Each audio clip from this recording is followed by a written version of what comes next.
صبح خیر دوستانم.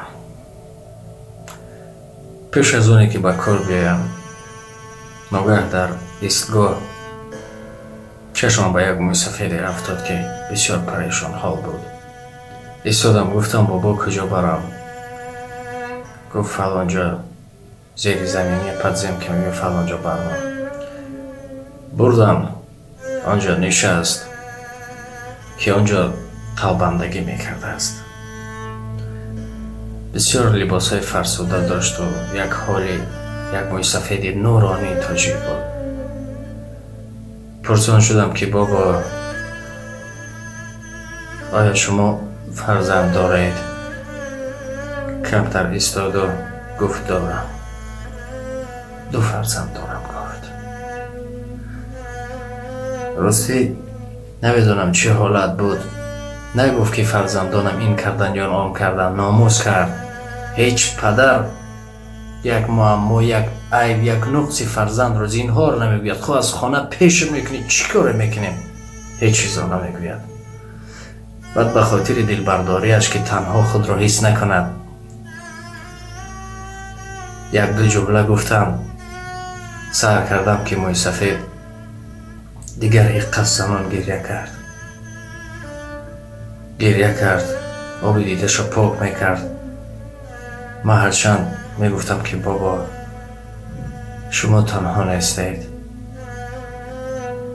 و خدا هستن نفرانی که بسیار بی‌پرواگی میکنند به پدر و مادر.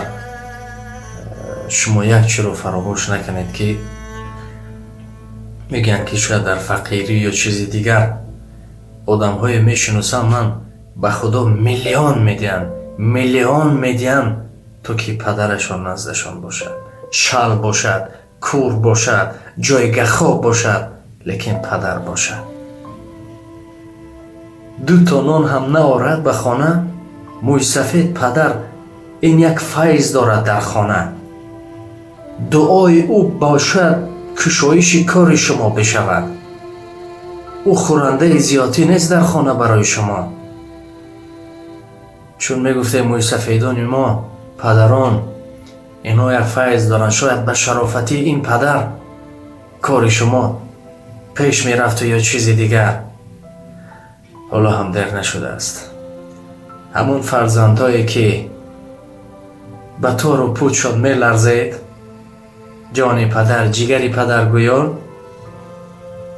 میترسم که همین معامله رو پگاه به شما نکنم.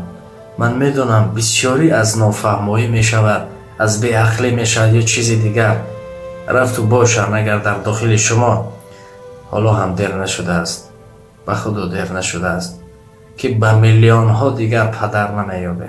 به میلیون ها ردهاشو نگیرید، تقسیم نکنید. امروز خانه تو را بعد پگاه خانه. بسیار پدران هستند که سرسان تا حال گریه اون موسفید از خاطرم نمیبرد. دیگر یک عمر شاید در خاطرم باشد. یک زنان گریه میکرد که از گریه او من دیگر خودداری کرده نتوانستم.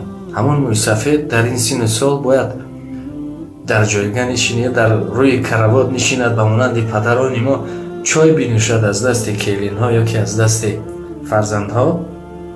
لیکن برآمده با همون لباس های فرسوده از بزن به ناموس های ما مردم تاجیک ما ناموس داریم. و خدا هیچ چیز نداشته باشه ما ناموس داریم. ناموس کنید.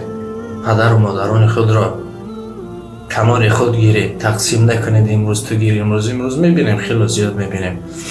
میدونیم که از سبب بیعقلی است، لیکن دل میسوزد.